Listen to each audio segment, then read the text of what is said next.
달토끼의 옛날 이야기. 안녕하세요, 달토끼입니다. 오늘도 참 고생 많으셨습니다. 편안한 자세로 누우시고 빗소리와 함께 제 이야기에 귀를 기울여 보시면 어느새 평온한 마음으로 잠들 수 있으실 거예요. 옛날 옛적 깊은 산골 마을에 혹부리 영감이 2명 살고 있었습니다.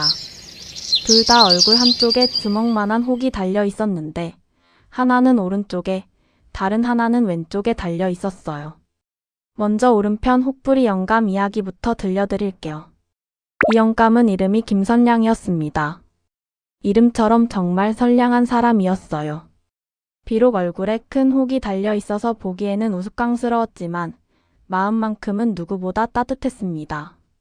선량 영감은 아침에 일어나면 제일 먼저 마당을 쓸었어요. 자기 집 마당만 쓰는 게 아니라 이웃집 앞까지 말끔히 쓸어놓곤 했죠. 그리고 우물에서 물을 길어올 때도 옆집 할머니 목까지 같이 길어다 드렸습니다. 할머니 물 길어다 드렸어요. 어머, 또 우리 집까지. 고마워라. 선량아, 매번 이렇게 도움만 받다니. 뭐요 이런 것쯤이야요. 허, 선량 영감은 이런 일들을 당연하게 여겼어요. 남을 돕는 것이 그저 사는 방식이었거든요. 반면에 왼편 혹부리 영감은 달랐습니다. 이름은 박욕심이었어요. 역시 이름처럼 욕심이 많은 사람이었죠.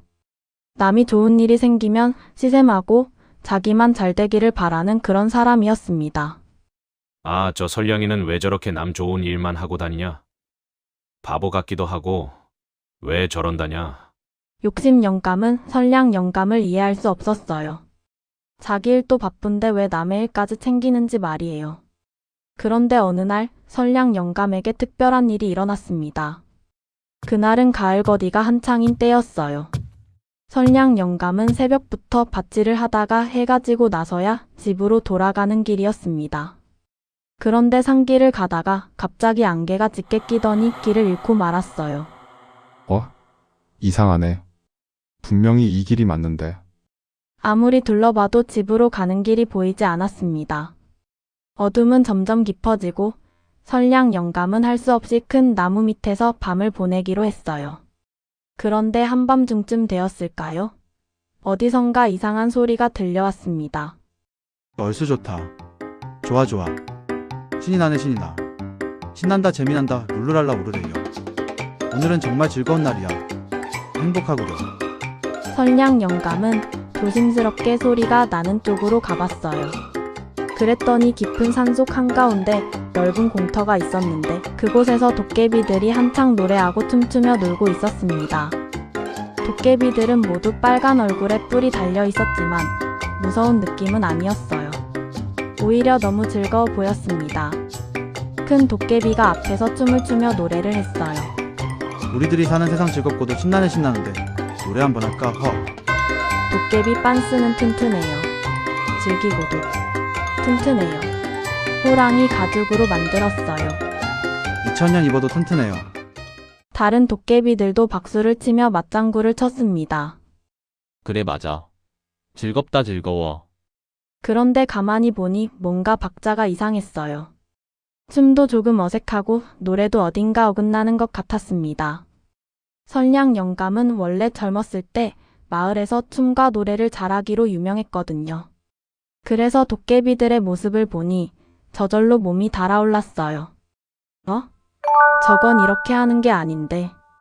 선량 영감은 나도 모르게 손뼉을 치며 박자를 맞춰주기 시작했습니다. 짝, 짝, 짝짝짝. 그러자 도깨비들의 춤이 훨씬 리듬감 있게 변했어요. 도깨비들은 깜짝 놀라서 주변을 둘러봤습니다. 누가 박수를 쳐주나? 누군가 우리를 도와주는구나. 선량 영감은 이미 신이 나서 같이 춤을 추고 있었어요. 혹이 달린 우스꽝스러운 모습으로 춤을 추는 모습이 정말 재미있었습니다. 도깨비들이 선량 영감을 발견했습니다. 저기 사람이네. 사람이 우리와 같이 놀아주는구나. 와, 춤을 정말 잘 추네.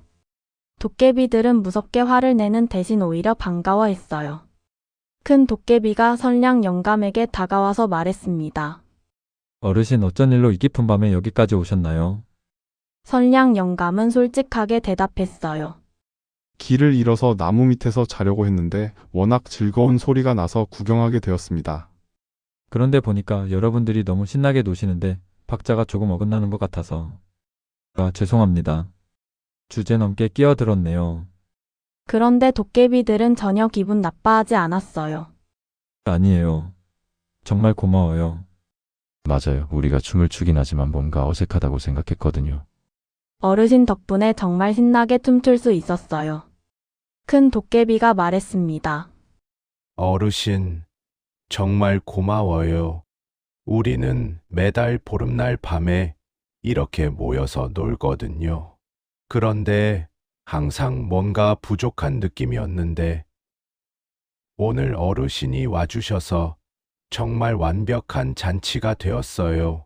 그런데 혹시 어르신, 얼굴에 달린 그 혹이 불편하시지 않나요?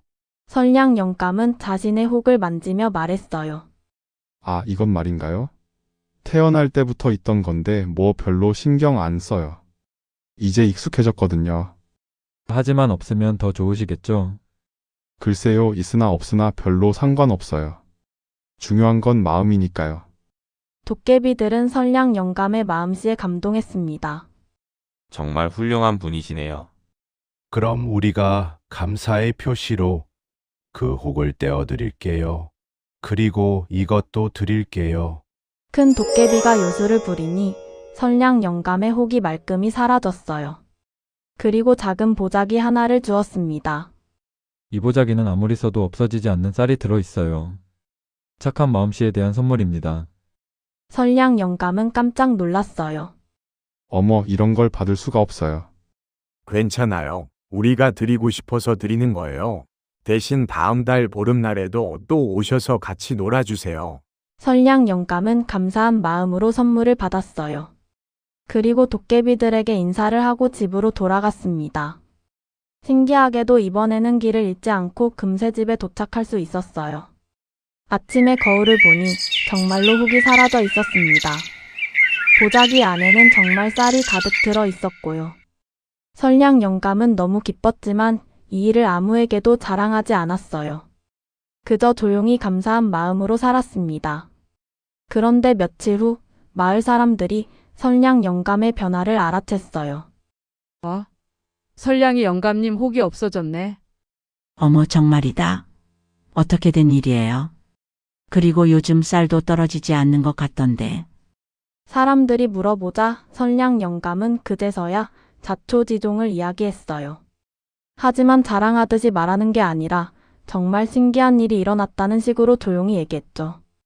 이 이야기를 들은 욕심 영감은 눈이 번쩍했어요. 뭐, 도깨비들이 혹을 떼어주고 마법의 쌀까지 줬다고? 나도 빨리 가서 혹을 떼어와야겠어. 욕심 영감은 그날 밤부터 산에 올라가기 시작했어요. 하지만 도깨비들을 쉽게 찾을 수는 없었습니다. 아, 어디 있는 거야? 빨리 나와서 내 혹도 떼어줘. 욕심 영감은 산속을 헤매며 도깨비들을 찾아다녔어요. 그러다가 보름이 되는 날 드디어 도깨비들이 노는 곳을 발견했습니다. 저기 있네. 욕심 영감은 숨어서 도깨비들을 지켜봤어요. 도깨비들은 지난번처럼 즐겁게 노래하고 춤추고 있었습니다. 하지만 이번에도 여전히 박자가 어긋나고 춤이 어색했어요. 좋아. 이제 내가 나가서 도와주면 혹도 떼어주고 보물도 줄 거야. 욕심 영감은 성급하게 나무 뒤에서 튀어나왔어요. 여기 내가 왔다. 도깨비들은 깜짝 놀랐어요. 또 사람이 왔네. 지난번 어르신과는 다른 사람인 것 같은데. 욕심 영감은 대뜸 춤을 추기 시작했어요. 자, 내가 춤을 춰줄 테니까 잘 봐. 그런데 욕심 영감의 춤은 엉망이었어요. 박자도 안 맞고 동작도 어색했습니다. 게다가 너무 대충 추는 것 같았어요. 도깨비들은 영 마음에 들지 않았습니다. 뭔가 이상한데? 지난번 어르신과는 느낌이 다르네. 그런데 욕심 영감은 눈치채지 못하고 계속 춤을 췄어요. 어때? 잘 추지? 이제 내 혹도 떼어주고 보물도 줘. 도깨비들은 황당했어요. 뭐라고요? 보물을 달라고요? 춤을 춘 건 좋은데 보상을 바라고 춘 거였나요? 큰 도깨비가 물었습니다. 어르신, 혹시 지난번에 온 분한테서 우리 이야기를 들으셨나요? 욕심 영감은 솔직하게 대답했어요. 그래. 설령이 영감한테 들었어. 너희가 혹도 떼어주고 쌀 보자기도 줬다며? 나도 똑같이 해줘. 도깨비들은 이제 상황을 이해했어요. 아, 그렇구나. 이분은 선물을 받으려고 온 거구나. 지난번 어르신과는 마음가짐이 완전히 다르네. 도깨비들은 실망했어요. 지난번 설량 영감은 진정으로 즐거워서 함께 춤을 춘 거였는데 이번 욕심 영감은 오직 보상만을 바라고 온 거였거든요. 큰 도깨비가 말했습니다. 어르신, 죄송하지만 저희는 그런 식으로는 일하지 않아요. 순수한 마음으로 함께 즐거워해주는 분에게만 선물을 드리거든요.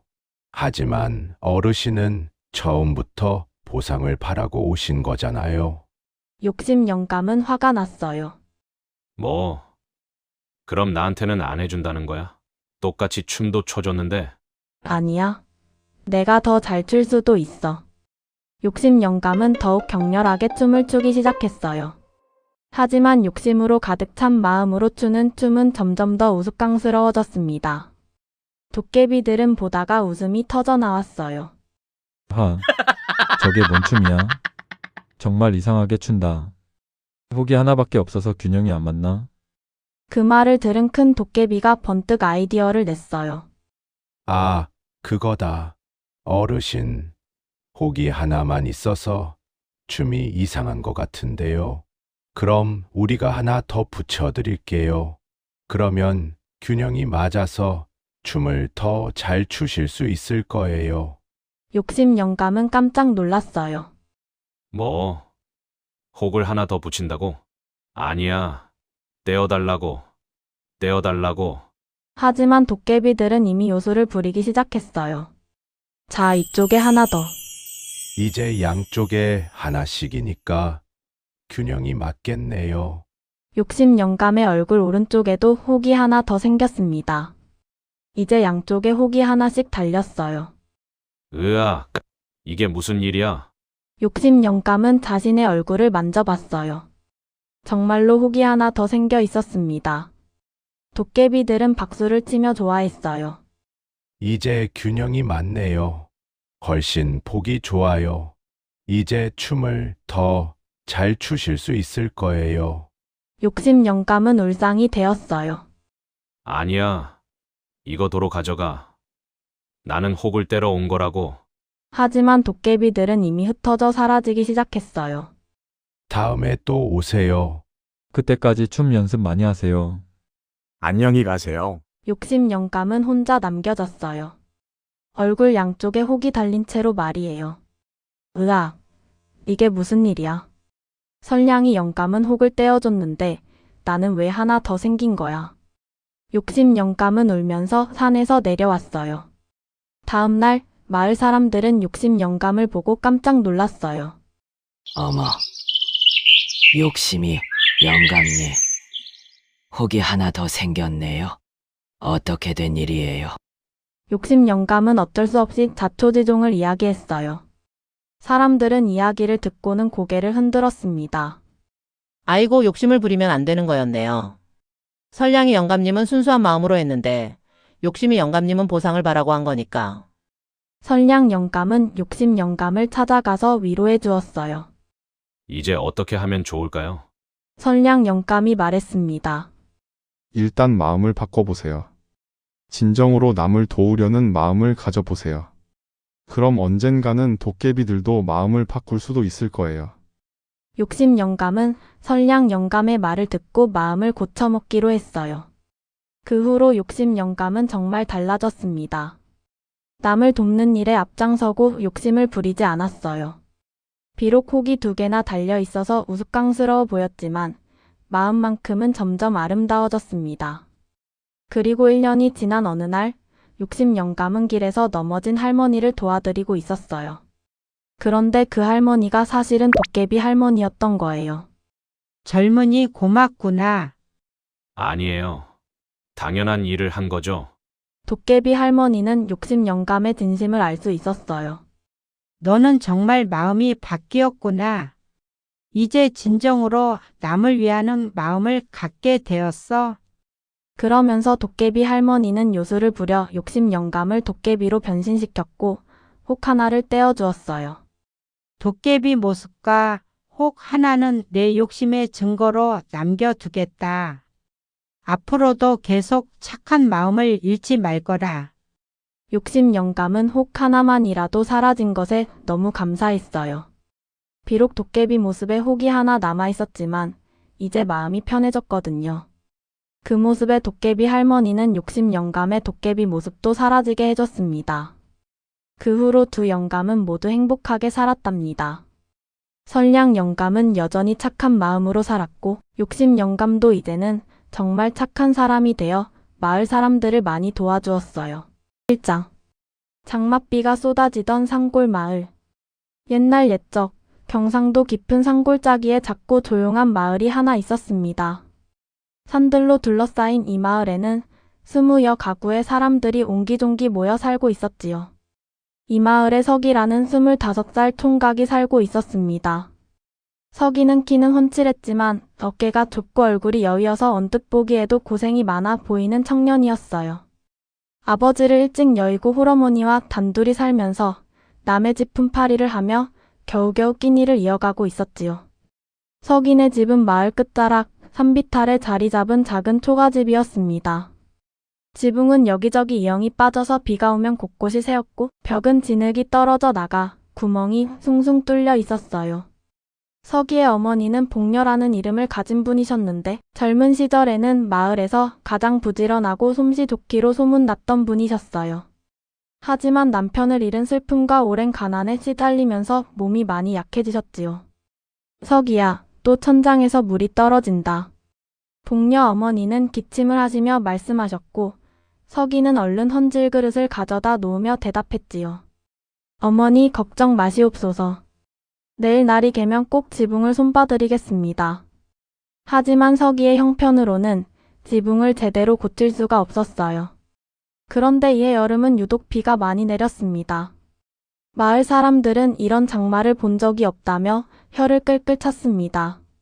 논밭에는 물이 가득 차서 벼가 물에 잠겼고 산에서는 흙이 흘러내려와 곳곳에서 산사태가 일어났어요. 개울물도 평소보다 몇 배나 불어나서 다리를 건너기가 위험할 정도였습니다. 2장 비 속에서 만난 수상한 스님. 어느 날 밤 특히 비가 세차게 내리던 날이었습니다.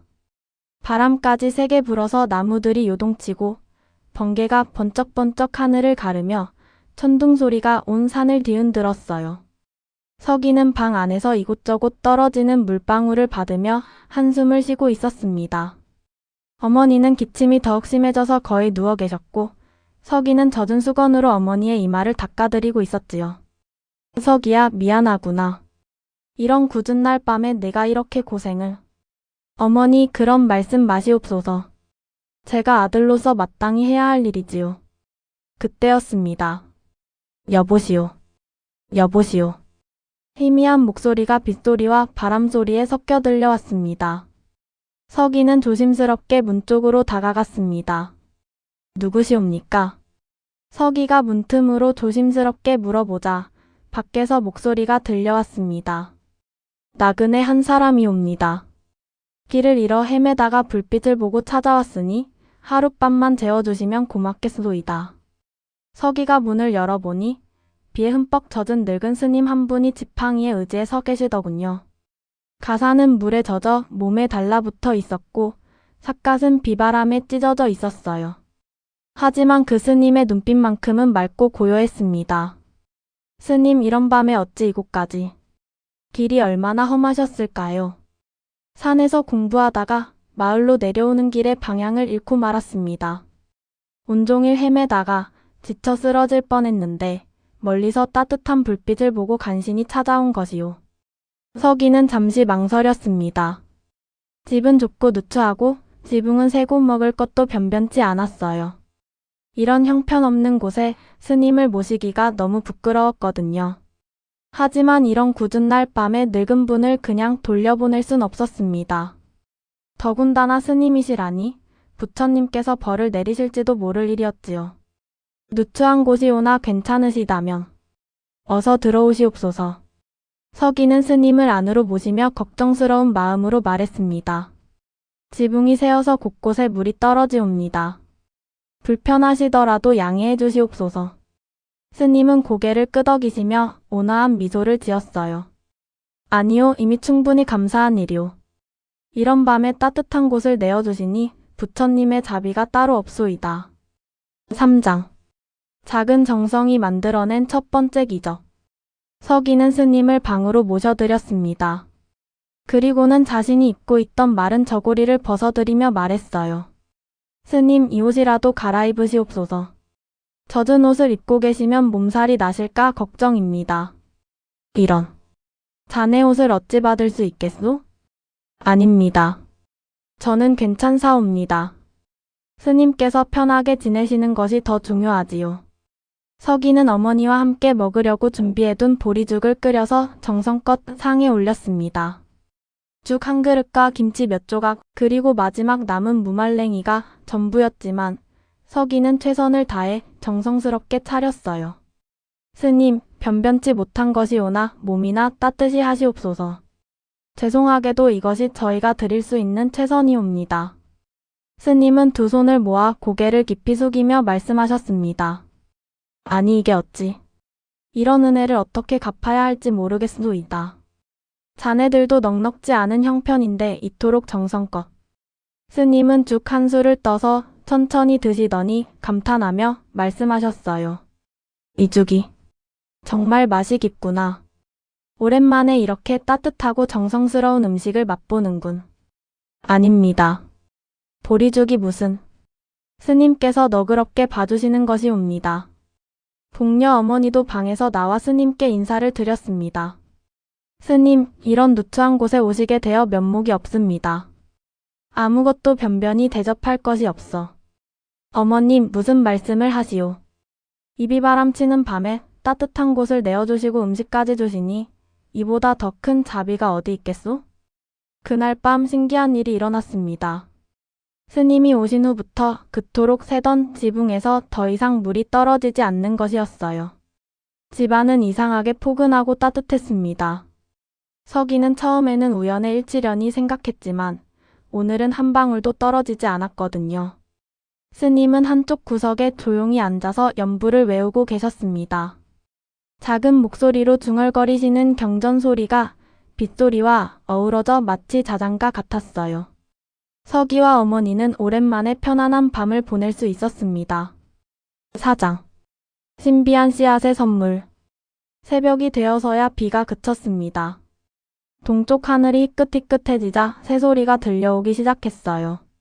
스님은 일찍 일어나서 조용히 세수를 하시고는 방에서 정중하게 절을 올리셨습니다. 하룻밤 신세를 많이 졌습니다. 평생 잊지 못할 은혜를 입었소이다. 스님은 품에서 작은 주머니 하나를 꺼내셨어요. 이것은 복된 씨앗입니다. 마당 한 구석에 정성껏 심어보시오. 그러면 언젠가는 좋은 일이 있을 것이오. 서기는 황급히 손사래를 쳤습니다. 아닙니다, 스님. 저희가 무엇을 했다고 이런 것까지. 그저 당연한 일을 했을 뿐인데. 하지만 스님은 이미 주머니를 서기 손에 쥐어두시고는 지팡이를 들고 일어나셨어요. 마음씨 고운 이에게는 복이 따르는 법이요. 이 씨앗을 소중히 기르시오. 그리고는 아침 햇살과 함께 어디론가 사라지셨지요. 서기가 대문 밖까지 따라 나가 봤지만 스님의 모습은 이미 보이지 않았어요. 어머니, 스님께서 이런 걸 주고 가셨습니다. 서기는 작은 주머니를 어머니께 보여드렸어요. 주머니 안에는 손톱만한 크기의 작은 씨앗이 들어 있었는데 표면이 은빛으로 반짝반짝 빛났어요. 그래, 스님 말씀이니 틀림없이 좋은 뜻이 있을 거야. 정성껏 심어보자꾸나. 5장. 씨앗에서 피어난 놀라운 변화. 서기는 스님의 말씀대로 그 씨앗을 마당 한 구석에 심었습니다. 그리고 매일 아침 저녁으로 정성껏 물을 주었지요. 사흘이 지나자 신기하게도 파릇파릇한 새싹이 돋아났습니다. 그런데 이 새싹은 보통과 달랐어요. 다른 식물들보다 훨씬 빨리 자랐고 잎사귀의 색깔도 유난히 선명하고 아름다웠습니다. 일주일이 지나자 새싹은 어른 무릎 높이까지 자랐어요. 마을 사람들도 하나둘 구경을 왔어요. 서기야, 이게 무슨 나무냐? 처음 보는 종류네. 글쎄요, 저도 잘 모르겠습니다. 그냥 정성껏 기르고 있을 뿐이에요. 보름이 지나자 나무는 서기 키만큼 자랐고 한 달쯤 지나자 놀라운 일이 일어났습니다. 그 나무에 꽃이 피기 시작한 것이에요. 하얀 꽃잎에 금빛 수술이 달린 아름다운 꽃이었습니다. 또 며칠이 지나자 꽃이 져서 작은 열매들이 맺히기 시작했습니다. 처음에는 콩알만했던 열매들이 점점 커져서 어른 주먹만한 크기가 되었어요. 열매는 황금빛이 돌았고 겉표면이 매끄럽고 윤이 났습니다. 서기는 호기심에 열매 하나를 따서 어머니께 보여드렸어요. 어머니, 이 열매를 어떻게 해야 할까요? 복녀 어머니는 열매를 자세히 살펴보시더니 말씀하셨습니다. 냄새도 좋고 모양도 예쁘구나. 한번 맛이라도 봐야겠는데? 서기가 조심스럽게 열매를 반으로 쪼개자 안에서는 더욱 진한 향이 퍼져나왔어요. 과육은 연한 황색이었고 마치 꿀처럼 달콤한 즙이 흘러나왔습니다. 어머니께서 작은 조각을 드셨는데 그 순간 놀라운 일이 일어났습니다. 어머나 서기야. 기침이 뚝 그쳤구나. 어머니의 오랜 기침이 씻은 듯이 나은 것이었습니다. 그뿐만 아니라 얼굴에 혈색도 돌고 목소리도 한결 맑아졌어요. 이게 어찌된 일이지? 정말 신기하구나. 서기도 한 조각 먹어보니 온몸에 따뜻한 기운이 퍼지면서 그동안 쌓였던 피로가 말끔히 사라지는 것 같았어요. 6장. 나눔으로 퍼져가는 기적의 소식. 소문은 빠르게 퍼졌습니다. 서기네 집에 신기한 나무가 자랐다는 이야기가 마을 전체로 퍼져나갔어요. 특히 복녀 어머니의 기침이 하루아침에 나았다는 소문을 들은 사람들이 하나둘 찾아오기 시작했습니다. 제일 먼저 온 사람은 마을 이웃인 점순이 할머니였어요. 점순이 할머니는 무릎이 아파서 제대로 걷지도 못하시는 분이셨는데 지팡이를 짚고 힘겹게 찾아오셨어요. 서기야, 소문을 들었는데 정말 신기한 열매가 있다더냐? 예, 할머니. 한번 드셔보세요. 서기는 아무런 조건도 달지 않고 열매를 따서 할머니께 드렸어요. 할머니께서 열매를 드시자 놀랍게도 무릎 통증이 사라지고 걸음이 한결 가벼워지셨습니다. 아이고, 이게 무슨 10년 넘게 아프던 무릎이 이렇게 좋아지다니. 그 다음에는 바위 총각이 왔어요. 바위 총각은 태어날 때부터 한쪽 다리를 절었는데 열매를 먹고 나자 걸음걸이가 많이 좋아졌습니다. 그 다음에는 만석이네 할아버지가 오셨어요. 만석이 할아버지는 눈이 잘 보이지 않아서 늘 손자의 손을 잡고 다니셨는데 열매를 드시고 나니 시야가 훨씬 맑아지셨어요. 서기는 찾아오는 사람들에게 하나도 거절하지 않고 열매를 나누어 주었습니다. 돈을 받지도 않고 대가를 요구하지도 않았어요. 그저 마음 편히 나누어 줄 뿐이었습니다. 서기야, 이 귀한 것을 이렇게 공짜로 나누어 줘도 되겠니? 조금씩이라도 값을 받아야 하지 않겠냐? 복녀 어머니가 걱정스럽게 말씀하시자 서기는 웃으며 대답했어요. 어머니, 스님께서 공짜로 주신 것인데 제가 어찌 값을 받을 수 있겠어요? 그리고 사람들이 건강해지는 모습을 보니 저도 기쁘고요. 그러자 더욱 신기한 일이 일어났습니다.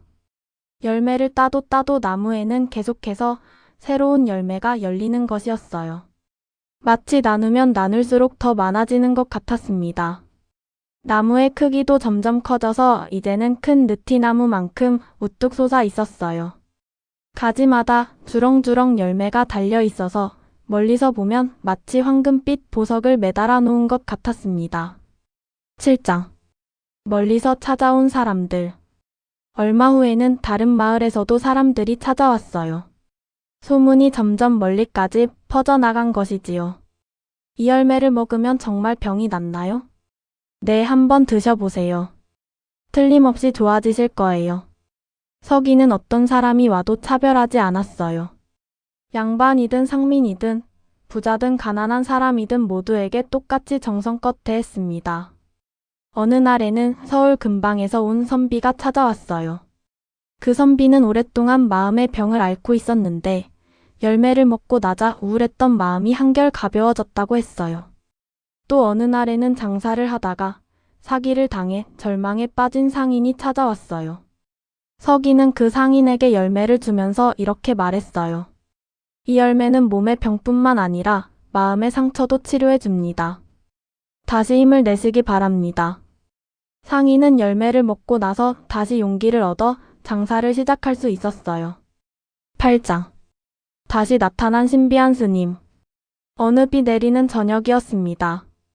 서기가 나무 아래서 떨어진 잎사귀를 줍고 있을 때 익숙한 목소리가 들려왔어요. 잘하고 있구나. 서기는 깜짝 놀라 돌아보았습니다. 그곳에는 몇 달 전 그날 밤에 왔던 그 스님이 다시 서 계셨어요. 여전히 낡은 가사를 입고 지팡이를 짚고 계셨지만 얼굴에는 만족스러운 미소가 번지고 있었습니다.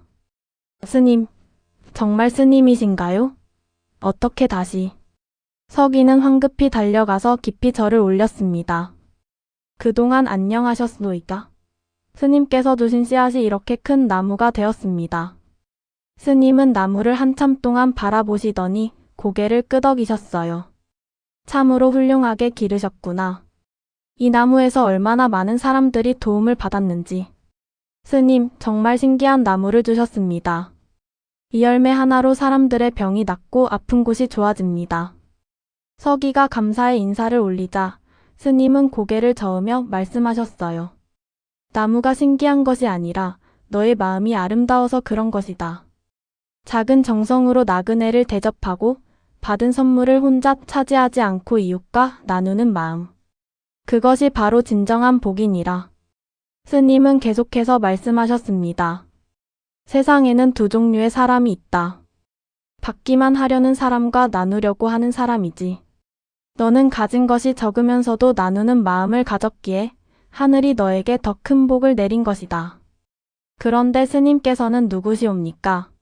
어떻게 이런 신기한 씨앗을 가지고 계셨나요? 서기가 조심스럽게 물어보자 스님은 잠시 침묵을 지키시다가 천천히 입을 여셨어요. 나는 세상 곳곳을 돌아다니며 사람들의 마음을 살펴보는 이로다. 때로는 가난한 나그네로, 때로는 병든 거지로, 때로는 길을 잃은 아이로 나타나서 사람들의 진짜 마음을 보는 것이지. 서기는 놀란 눈으로 스님을 바라보았어요. 그럼 혹시 스님께서는 그렇다. 나는 보통 사람이 아니다. 하지만 중요한 것은 내가 누구인가가 아니라 너 같은 선한 마음을 만날 때마다 이 세상이 아직은 희망이 있다고 생각하게 된다는 것이다. 9장. 욕심쟁이의 등장과 나무의 지혜. 그런데 세상에는 선한 사람만 있는 것이 아니었어요. 석인의 나무 소문이 멀리까지 퍼지자 욕심 많은 사람들도 나타나기 시작했습니다. 어느 날 마을에 김부자라는 사람이 찾아왔어요. 김부자는 이웃 고을에서 가장 부유한 사람이었는데 돈으로 무엇이든 해결할 수 있다고 생각하는 탐욕스러운 인물이었지요. 김부자는 하인들을 여러 명 데리고 와서는 서기에게 말했어요. 서기라고 하지? 내가 그 나무를 사겠다. 값은 넉넉히 쳐주마. 서기는 고개를 저으며 정중히 대답했습니다. 죄송하지만 이 나무는 팔 수 없습니다. 많은 사람들이 도움을 받고 있거든요. 그럼 열매라도 많이 달라. 돈은 얼마든지 줄 테니 열매는 필요하신 만큼 무료로 드리겠습니다. 하지만 한 번에 너무 많이는. 김부자는 화를 내며 소리쳤어요. 뭐? 무료로? 이런 바보 같은 놈이 어디 있나. 이런 귀한 것을 공짜로 나누어 주다니. 그러면서 김부자는 하인들에게 명령했어요. 가서 열매를 따와라. 전부 다. 하인들이 나무에 올라가서 열매를 따려고 했을 때였습니다. 갑자기 나무가 흔들리더니 모든 열매가 바닥으로 떨어져 버렸어요. 그리고 그 열매들은 순식간에 시들어서 먹을 수 없게 되어버렸습니다. 이게 무슨... 김부자가 당황하고 있을 때 나무에서는 새로운 꽃이 피기 시작했어요. 하지만 이상하게도 김부자와 그의 하인들이 있는 동안에는 꽃이 열매로 연글지 않았습니다. 결국 김부자는 빈손으로 돌아갈 수밖에 없었어요. 그 일이 있은 후 서기는 나무의 진정한 의미를 깨닫게 되었어요. 나무는 단순히 병을 고쳐주는 신기한 나무가 아니라 사람의 마음을 비추는 거울 같은 존재였던 것입니다. 10장. 마음을 치유하는 나무. 어느 날 마을에 철이라는 아이가 찾아왔습니다. 철이는 태어날 때부터 말을 할 수 없는 아이였는데 부모님이 너무 걱정하셔서 서기네까지 데려온 것이었어요. 서기 형, 우리 철이가 말을 할 수 있게 해주세요. 철이 어머니는 눈물을 흘리며 간절히 부탁했습니다. 서기는 정성껏 열매를 따서 철이에게 주었어요. 철이가 열매를 먹자 놀랍게도 작은 목소리로 엄마라고 말했습니다. 어머, 철이가 말을 했어요. 그 모습을 본 서기는 가슴이 뭉클해졌어요. 시간이 흐르면서 서기는 단순히 열매를 나누어 주는 것을 넘어서 사람들의 마음까지 돌보게 되었어요. 서기야, 우리 집 막내가 자꾸 아파서 그러는데. 할머니, 아이가 아프면 열매보다도 먼저 따뜻하게 해주시고 충분히 쉬게 해주세요. 서기 총각, 우리 남편이 술만 마시고 일을 안 해서 그런 문제는 열매로 해결되지 않아요. 남편분과 차근차근 이야기해 보시는 게 좋을 것 같습니다. 서기는 나무를 통해 많은 것을 배웠습니다. 때로는 물질적인 도움보다 마음의 위로가 더 필요한 사람들이 있다는 것을, 그리고 진정한 치유는 몸뿐만 아니라 마음도 함께 건강해져야 한다는 것을 깨닫게 되었어요. 11장. 선한 마음의 연쇄 반응. 세월이 흘러 서기도 중년이 되었습니다. 그동안 나무의 도움으로 건강을 되찾은 사람들이 수백 명이 넘었어요. 그런데 신기한 것은 도움을 받은 사람들이 다시 다른 사람을 돕게 되었다는 것이었습니다. 점순이 할머니는 무릎이 나은 후에 거동이 불편한 다른 어르신들을 돌봐드리기 시작했어요. 바위 총각은 다리가 좋아진 후에 마을의 다리를 수리하고 길을 정비하는 일을 자원해서 했습니다. 만석이 할아버지는 시력이 회복된 후에 글을 모르는 아이들에게 한글을 가르쳐 주었어요. 이렇게 선한 마음이 계속해서 전해져 나가자 마을 전체의 분위기가 바뀌었습니다. 서로 돕고 배려하는 마음이 퍼져나가서 예전보다 훨씬 따뜻하고 평화로운 마을이 되었어요. 복녀 어머니도 아들의 변화를 흐뭇하게 지켜보셨습니다. 서기야, 너 정말 많이 달라졌구나. 예전엔 그저 순박한 아이였는데 이제는 지혜로운 어른이 되었네. 어머니 덕분입니다. 그리고 그 스님 덕분이기도 하고요. 12장. 영원히 계속되는 이야기. 비 오는 밤, 또 다시 문을 두드리는 소리가 들렸습니다. 서기가 문을 열어보니 젊은 총각 하나가 비에 젖은 채 서 있었어요. 들어오시오. 비가 이리 많이 오는데. 서기는 젊은 시절의 자신을 보는 것 같아서 반갑게 맞아들였습니다. 그 총각은 배고프고 지친 상태였어요. 서기는 따뜻한 밥 한 그릇과 나무에서 딴 열매 하나를 내어주었어요. 이 열매는 참 신기합니다. 먹으면 몸도 마음도 따뜻해지네요. 그래요. 이 열매는 나눌 때 더욱 빛이 나는 열매랍니다. 당신도 언젠가는 다른 사람을 도울 수 있는 기회가 올 거예요. 젊은이가 떠난 후 서기는 창밖의 비소리를 들으며 생각했습니다. 그때 그 스님도 혹시 나와 같은 마음으로 세상을 돌아다니며 선함을 전하시는 분이 아니었을까? 많은 세월이 흘러 서기는 백발이 된 할아버지가 되었습니다.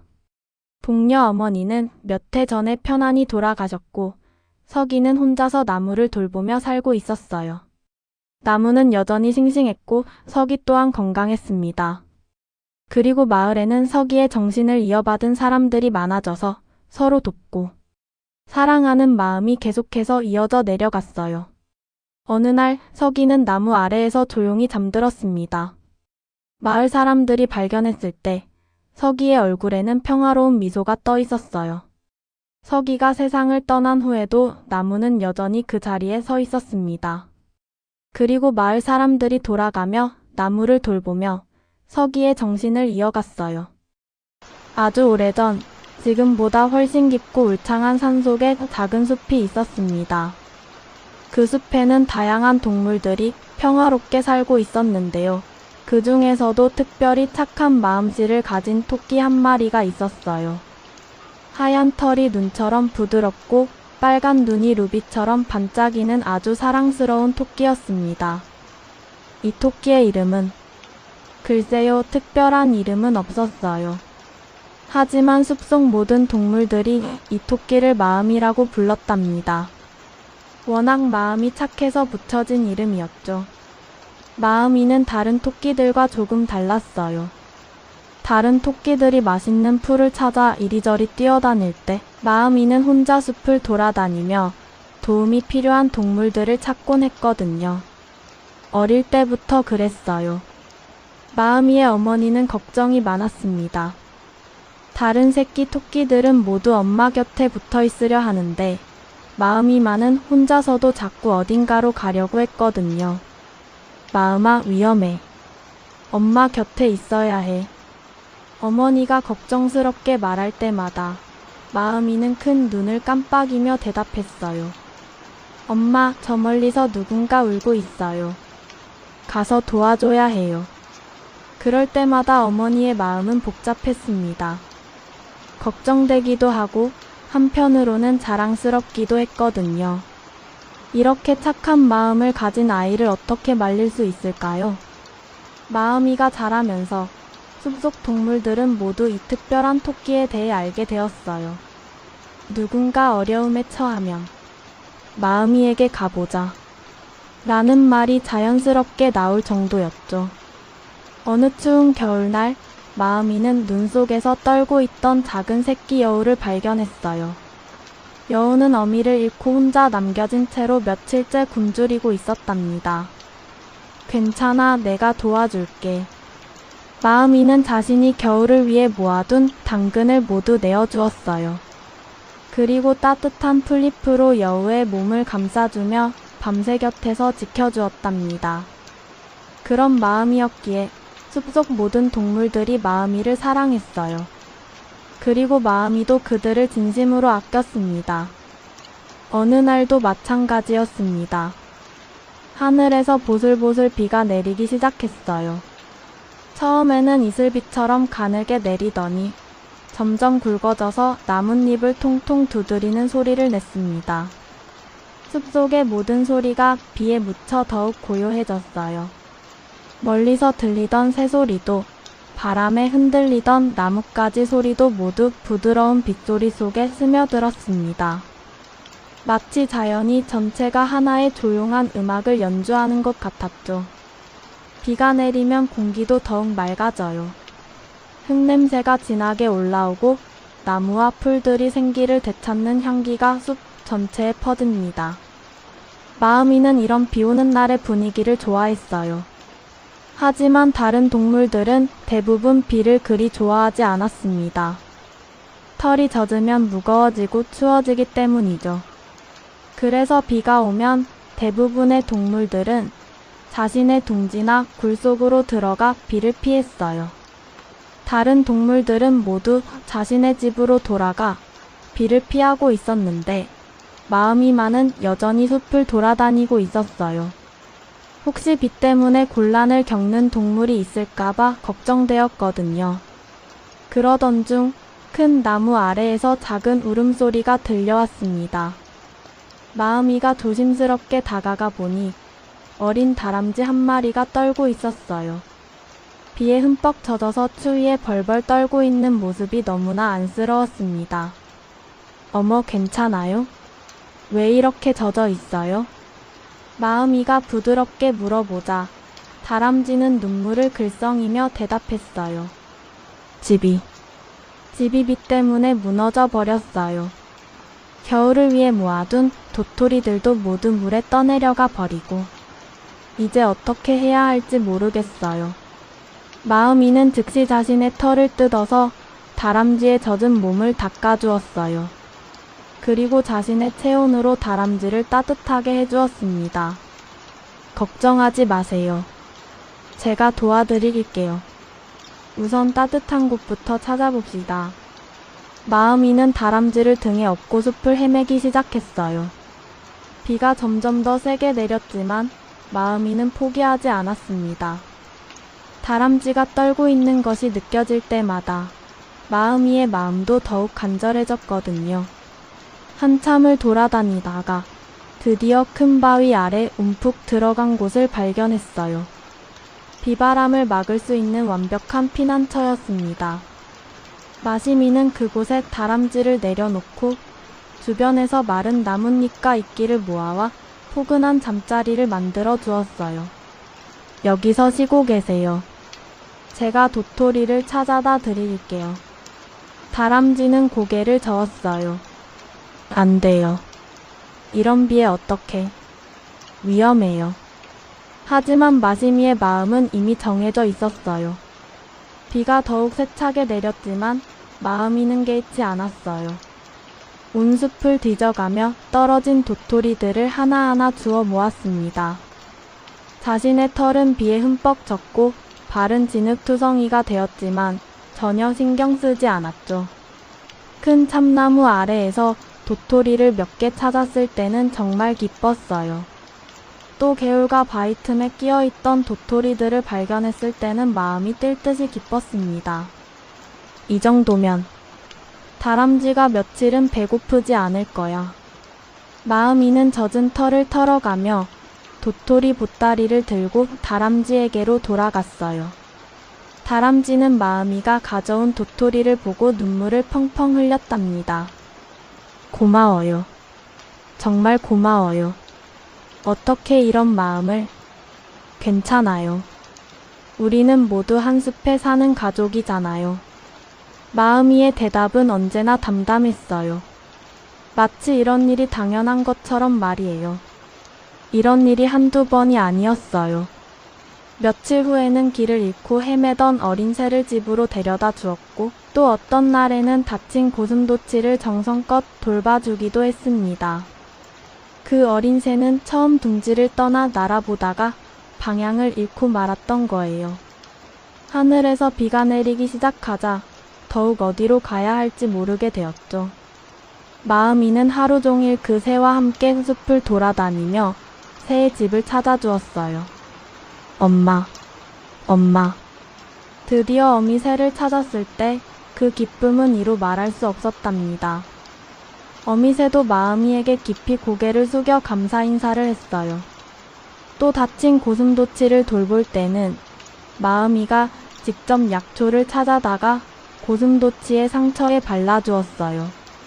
밤에는 고슴도치가 추워하지 않도록 자신의 털로 감싸주기도 했죠. 이런 마음이의 행동을 지켜본 숲속 동물들은 모두 감동했어요. 그리고 하나둘씩 마음이를 닮아가려고 노력했습니다. 마음이의 착한 마음은 숲속 모든 동물들에게 알려졌어요. 공경에 처한 동물이 있으면 모두들 마음이에게 가보자라고 했을 정도였죠. 그런데 어느 날 아주 특별한 일이 일어났습니다. 그날은 유난히 비가 많이 내리는 날이었어요. 가을 끝자락에 차가운 비였습니다. 하늘이 온통 회색 구름으로 덮여 있어서 낮인데도 어두컴컴했어요. 바람도 거세게 불어서 나뭇가지들이 이리저리 흔들렸습니다. 이런 날씨에는 아무리 마음이라도 밖에 나가기가 쉽지 않았어요. 하지만 마음이는 문득 걱정이 되었습니다. 혹시 이런 날씨에 어려움을 겪고 있는 동물이 있을까봐 말이에요. 이런 날일수록 더 조심해야 해. 마음이는 비를 맞으며 숲으로 나섰어요.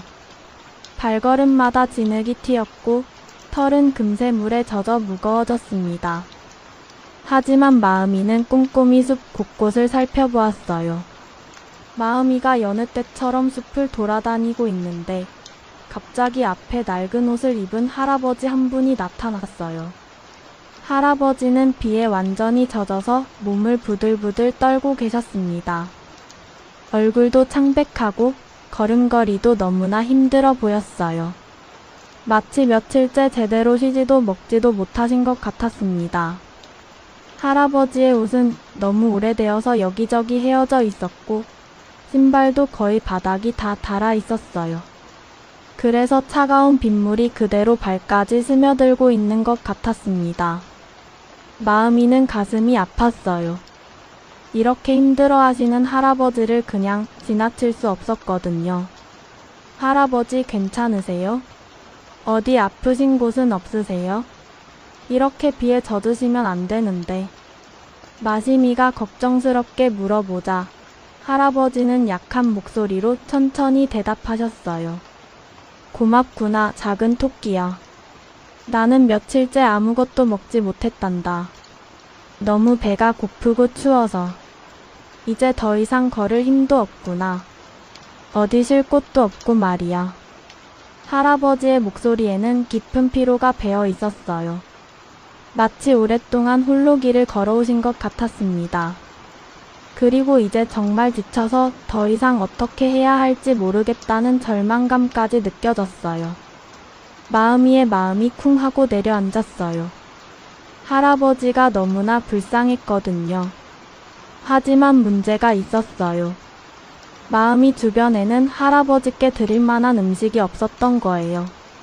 마음이는 주위를 둘러보았어요. 비 때문에 열매들은 대부분 떨어져 썩어 있었고 남은 풀들도 너무 질겨서 사람이 드실 수 있는 것이 아니었어요. 버섯도 있었지만 어떤 것이 독버섯인지 확실하지 않았죠. 그때 마음이는 자신을 돌아보았습니다. 자신 말고는 할아버지께 드릴 수 있는 것이 아무것도 없다는 것을 깨달았어요. 잠깐. 마시미는 문득 무언가를 떠올렸습니다. 자신의 몸 말이에요. 토끼고기라면 할아버지의 배고픔을 달래드릴 수 있을 거예요. 마음이는 조금도 망설이지 않고 할아버지께 말씀드렸어요. 그 작은 목소리에는 단호한 결심이 담겨 있었어요. 할아버지, 저를 잡아드세요.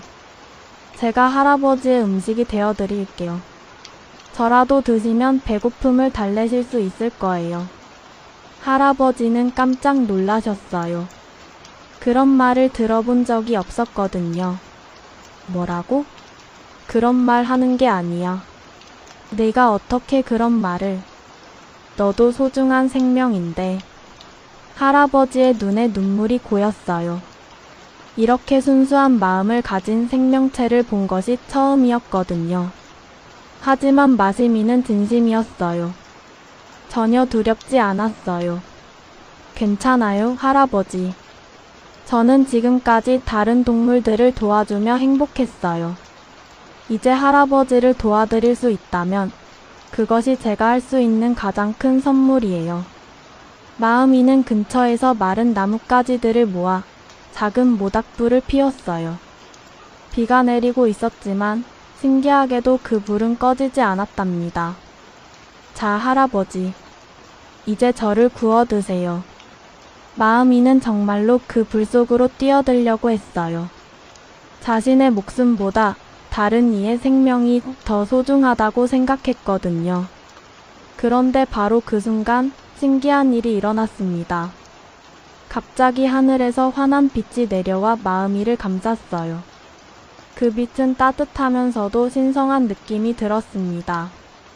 비가 내리던 하늘이 순간적으로 맑아지면서 골든 레이처럼 아름다운 빗줄기가 쏟아져 내렸어요.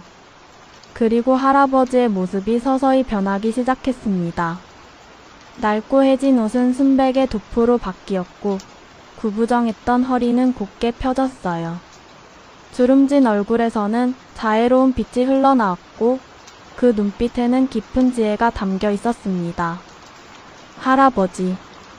아니, 이제는 신선의 모습이 된 그분이 온화한 미소를 지으며 마음이를 바라보셨습니다. 그 미소는 마치 따뜻한 햇살처럼 마음이의 마음을 포근하게 감싸주었어요. 고맙다, 착한 토끼야. 나는 하늘에서 내려온 신선이란다. 마음이는 눈을 동그랗게 뜨고 신선님을 바라보았어요. 놀랍긴 했지만 무섭지는 않았어요. 오히려 마음이 더욱 평온해졌답니다. 신선님은 자애로운 목소리로 계속 말씀하셨어요. 나는 이 땅에서 가장 착한 마음을 가진 이를 찾고 있었다. 여러 곳을 돌아다녀 보았지만 너처럼 순수하고 사랑이 넘치는 마음을 가진 이는 없었구나. 많은 이들이 입으로는 선한 말을 하지만 정작 자신을 희생해야 하는 순간이 오면 망설이더구나. 하지만 너는 조금의 망설임도 없이 자신의 목숨까지 내어주려 했다. 신선님의 눈에서는 감동의 눈물이 흘러내렸어요. 네? 저는 그냥 당연한 일을 했을 뿐인데요. 누군가 도움이 필요하면 도와드리는 것이 당연한 거 아닌가요? 마음 위의 순수한 대답에 신선님은 더욱 감동하셨습니다. 아니야, 착한 토끼야. 자신의 목숨까지 내어주려 하는 마음, 그것은 누구나 할 수 있는 일이 아니란다. 진정한 자비의 마음이야. 너의 그 아름다운 마음에 감동해서 하늘의 옥황상제님께서도 너를 지켜보고 계셨단다. 신선님은 마음 위에 머리를 부드럽게 쓰다듬으며 따뜻한 목소리로 말씀하셨어요. 이제 너는 달나라에서 살게 될 거야. 그곳에서 영원히 모든 중생들을 위해 기도하며 세상의 모든 이들에게 희망의 빛을 전해주는 거란다. 내가 가진 그 사랑의 마음으로 온 세상을 비춰주는 거야. 달나라요? 그런 곳이 정말 있나요? 마음 위에 눈이 호기심으로 반짝였어요. 그래, 달은 밤하늘에서 가장 아름답고 평화로운 곳이야. 그곳은 순수한 은빛으로 가득하고 언제나 고요하고 평온하단다. 그곳에서 너는 불로초를 찌우며 세상의 모든 아픈 이들을 위해 약을 만들게 될 거야. 내가 만든 약은 달빛을 타고 지상으로 내려가서 아픈 마음들을 위로해 줄 거란다. 신선님이 손을 천천히 들어 올리시자 마음 위에 몸이 서서히 하늘로 떠올랐습니다. 마음 위는 전혀 무섭지 않았어요. 오히려 마음이 따뜻하고 평온했답니다. 마치 따뜻한 구름 위에 누워있는 것 같은 기분이었어요. 할아버지. 아니, 신선님 정말 고마워요. 그런데 숲속 친구들과 작별 인사를 할 수 있을까요? 신선님은 웃으며 고개를 끄덕이셨어요. 마음이가 숲을 내려다보자 그동안 도와주었던 모든 동물들이 하나둘 모여들었어요. 다람쥐, 고슴도치, 작은 새들 모두들 마음이를 올려다보며 눈물을 글썽이고 있었습니다. 마음아, 어디 가는 거야? 우리랑 계속 같이 살자. 마음아, 가지마. 동물들의 간절한 부름소리에 마음이도 눈물이 났어요. 하지만 마음이는 환하게 웃으며 대답했어요. 친구들, 울지 마요. 저는 달나라에서 여러분을 지켜볼 거예요. 밤하늘을 올려다보면 언제든지 저를 볼 수 있을 거라고요. 그리고 여러분이 아플 때나 힘들 때마다 제가 만든 약을 바람에 실어 보내드릴게요. 그렇게 마음이는 점점 높이 올라가 구름 너머로 사라졌습니다. 그리고 잠시 후 하늘에 떠있던 달이 더욱 밝고 환하게 빛나기 시작했어요. 달나라에 도착한 마음이는 정말 신기한 광경을 보게 되었어요. 달나라는 온통 은빛으로 반짝이는 아름다운 곳이었습니다. 부드러운 은색 구름들이 솜사탕처럼 둥둥 떠다니고 어디서 들려오는지 모를 잔잔한 음악 소리가 마음을 편안하게 해주었어요. 발 아래 대지도 은빛 모래로 이루어져 있어서 걸을 때마다 보석가루를 밟는 것 같은 느낌이었어요. 공기도 지상과는 달라서 숨을 쉴 때마다 온몸이 정화되는 것 같았습니다. 하늘에는 수많은 별들이 보석처럼 박혀 있었는데 그 별들이 모두 달나라를 향해 따뜻한 빛을 보내고 있었어요. 마치 마시미를 환영하는 것 같았습니다. 그리고 달나라 한가운데에는 커다란 개수나무가 자리 잡고 있었는데 그 나무는 정말 장관이었어요. 높이가 끝없이 뻗어 있고 잎들은 모두 은색으로 반짝였습니다. 바람이 불면 나뭇잎들이 서로 부딪히며 은방울 같은 소리를 냈어요. 그 아름다운 개수나무 아래에는 커다란 옥 절구가 놓여 있었어요. 그 절구는 순백의 옥으로 만들어진 것으로 달빛을 받아 더욱 환하게 빛났습니다. 절구공이도 마찬가지로 매끄러운 옥으로 만들어져 있어서 만지면 따뜻한 기운이 전해져 왔어요. 절구 주변에는 향기로운 불로초들이 가득했습니다. 그 불로초들은 지상에서 볼 수 있는 어떤 식물보다도 아름다웠어요. 잎은 에메랄드처럼 투명하게 빛났고 꽃은 진주처럼 은은하게 빛을 발했습니다. 신선님이 마음이에게 다가와서 친근하게 설명해 주셨어요. 이 절구로 불로초를 찌우면 세상의 모든 병을 고칠 수 있는 약이 된단다. 몸의 병뿐만 아니라 마음의 상처도 치유할 수 있는 신비한 약이지. 그 약은 달빛과 함께 바람을 타고 지상으로 내려가서 아프고 힘든 이들을 위로해 줄 거야. 마음이는 기쁜 마음으로 절구질을 시작했어요. 쿵쿵쿵. 달나라에 울려 퍼지는 절구 소리는 마치 따뜻한 자장가 같았습니다. 그렇게 마음이는 달나라에서 새로운 삶을 시작했어요. 매일매일 불로초를 찌우며 지상의 모든 생명들을 위해 기도했습니다.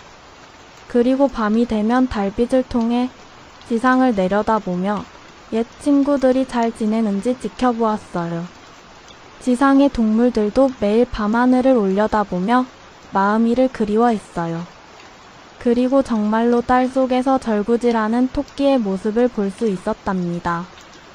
특히 비가 오는 날 밤이면 구름 사이로 살짝 보이는 달 속에서 더욱 선명하게 마음이의 모습을 볼 수 있었어요. 마치 마음이가 나 여기 있어. 걱정하지 마 하고 인사하는 것 같았죠. 시간이 흘러 그 숲에 살던 동물들의 이야기는 사람들에게도 전해졌습니다. 사람들은 달토끼의 아름다운 이야기를 듣고 깊은 감동을 받았어요. 그리고 달을 볼 때마다 그 착한 토끼의 이야기를 떠올리며 마음을 따뜻하게 했답니다. 마음이는 지금도 달나라에서 열심히 절구질을 하고 있어요.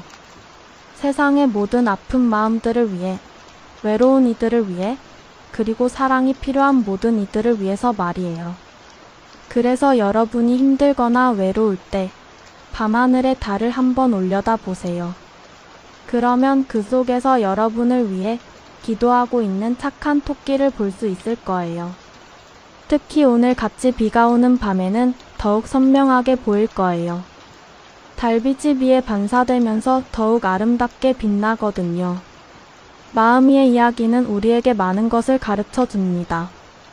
진정한 사랑이 무엇인지, 남을 위하는 마음이 얼마나 소중한지, 그리고 작은 친절이 얼마나 큰 기적을 만들어낼 수 있는지를 말이에요. 창밖의 빗소리를 들으며 이 이야기를 마무리해 봅니다. 게으른 며느리와 시어머니. 옛날 어느 산골 마을에 한 집안에 시어머니와 두 며느리가 살고 있었습니다. 큰 며느리는 손끝이 야무지고 마음씨가 곱기로 이름났고, 작은 며느리는 얼굴은 반들반들 곱지만 일은 늘 뒤로 미루는 버릇이 있었지요. 시어머니는 두 며느리를 똑같이 아끼고 싶었으나 작은 며느리는 하다 말다 하여 집안일이 늘 모자랐고, 큰 며느리는 두 배로 서둘러 마무리하곤 했답니다. 큰 며느리는 새벽 일찍 일어나 마당을 쓸고 우물에서 물을 길어와 곳곳에 뿌려주며 집안을 반질반질하게 닦았어요. 시어머니가 말하기 전에 이미 밥상을 차려놓고 빨래도 마당에 널어놓곤 했지요. 반면 작은 며느리는 해가 중천에 떠야 비로소 일어나서 하품을 하며 기지개를 켰습니다. 시어머니가 빨래를 좀 하려무나 하면 네, 곧하겠어요. 하고는 마루에 누워서 하늘만 바라보곤 했어요. 작은 며느리야, 콩나물을 좀 다듬어 주려무나. 네, 어머님 잠시만요. 하지만 작은 며느리는 콩나물 앞에 앉아서도 이것저것 둘러보며 한 줌을 다듬고는 다른 일을 찾아 자리를 떴어요. 그러면 큰 며느리가 나머지를 다 다듬어야 했지요. 시어머니는 속이 상하면서도 한편으로는 작은 며느리가 걱정되었습니다. 이렇게 게을러서는 앞으로 어떻게 살아갈까 싶어서요. 어느 포근한 봄날이었습니다. 시어머니가 두 며느리를 불러 앉혔어요. 얘들아, 논에 물기를 트고 마당에 말라붙은 가지도 좀 쳐주려무나. 돌아오는 길에 장작도 한 집만 해다가 주고. 큰 며느리는 예, 어머님. 하고 조용히 일어나 바구니와 낫을 챙겨서 길을 나섰습니다. 작은 며느리는 기지개를 켜며 말했어요. 어머님, 오늘은 날씨가 너무 좋은데 내일 해도 되지 않을까요? 지금은 좀 졸려서. 그리고는 마루 한쪽에 털썩 누워 낮잠을 청했지요. 시어머니는 한숨을 쉬며 큰 며느리만 보내고 작은 며느리는 그대로 두었습니다. 큰 며느리는 산길을 천천히 걸어갔어요.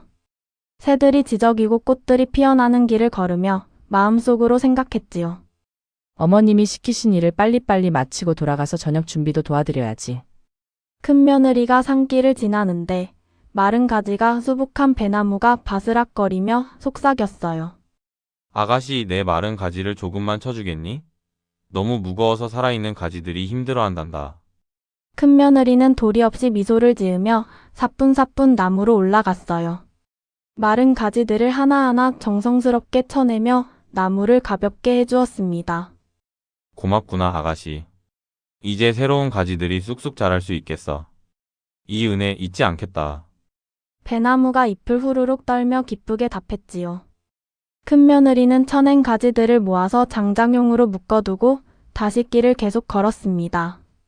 나무도 도와드렸으니 어머님 심부름도 차근차근 마저 해야지. 조금 더 가니 바람에 뿌리가 드러난 보리밭이 한숨을 쉬고 있었어요. 아가씨, 흙을 한 줌만 덮어주면 살맛이 나겠구나. 뿌리가 다 드러나서 목이 말라 죽을 것 같아. 큰 며느리는 치마 자락을 걷고 손에 흙을 덜어서 보리 뿌리들을 다독다독 덮어주었답니다. 손이 더러워지는 것도 아랑곳하지 않고 정성스럽게 흙을 덮어주었어요. 고맙다, 착한 아가씨. 이제 다시 튼튼하게 자랄 수 있겠구나. 이 은혜 잊지 않으마. 보리들이 바람에 살랑살랑 흔들리며 고마움을 표했어요. 큰 며느리는 개울에서 손을 깨끗이 씻고 다시 길을 이어갔습니다. 마음이 뿌듯했어요. 남을 도울 수 있다는 것이 이렇게 기쁜 일인지 새삼 느꼈거든요. 해가 기울 무렵 지붕이 내려앉은 빈 초가집을 만났어요. 그 집에 아궁이가 재를 털며 말했습니다. 아가씨, 한 번만 쓸고 메워주면 내 불이 다시 살아날 텐데. 너무 오래 방치되어서 막힌 곳이 많아. 큰 며느리는 주변에서 진흙을 주워 이겨서 금 간 곳을 메우고 나뭇잎으로 재를 말끔히 쓸어냈지요. 손이 까맣게 더러워졌지만 개의치 않았어요. 고맙다, 아가씨. 이제 다시 따뜻한 불을 피울 수 있겠구나. 이 은혜 절대 잊지 않겠다. 아궁이가 고마워하며 말했어요. 큰 며느리는 빈집을 나서며 생각했어요. 누군가 여기에 살게 되면 따뜻한 불을 피울 수 있겠네. 다행이다. 강가에 이르니 온몸에 때가 잔뜩 묻은 하얀 강아지가 꼬리를 힘없이 흔들며 부탁했어요. 아가씨, 조금만 씻겨줄래? 너무 더러워서 아무도 가까이 오지 않아. 큰 며느리는 손을 걷고 강물에 강아지를 데려가 부드럽게 씻겨주었어요. 더러운 털을 정성스럽게 문질러주고 깨끗한 물로 헹궈주었습니다. 순간 강아지는 눈처럼 새하얗게 변하며 해맑게 짖었지요. 정말 고마워. 이 은혜 평생 잊지 않을게. 강아지가 꼬리를 힘차게 흔들며 기뻐했어요. 큰 며느리도 깨끗해진 강아지를 보니 마음이 흐뭇했습니다. 자신의 옷이 젖는 것도 신경 쓰지 않고 강아지를 도와준 보람이 있었어요. 그날 밤, 큰 며느리는 시어머니가 있는 집으로 돌아가는 길에 산중의 기와집에 잠시 들르게 되었어요. 어둠이 깔렸는데 길을 잃었거든요. 그 집에는 7명의 고운 아씨들이 살고 있었습니다. 아씨들은 큰 며느리를 보자 반갑게 맞아주었어요. 피곤하셨죠? 하루만 재워드릴게요. 대신 내일은 이 집에 6칸만 쓸어주시되 맨 끝 7째 방은 절대 열지 말고 그냥 지나가세요. 큰 며느리는 약속을 가슴에 꼭 담고 고개를 끄덕였어요. 네, 알겠습니다. 하룻밤 재워주신 은혜에 보답하겠습니다. 다음 날 아침부터 큰 며느리는 묵묵히 마당과 방들을 반질반질 닦았답니다. 누구도 보지 않아도 구석구석 정성껏 청소했고 약속한 대로 맨 끝 7째 방은 스치지도 않았지요. 호기심이 생기기도 했지만 약속은 약속이라고 생각했어요.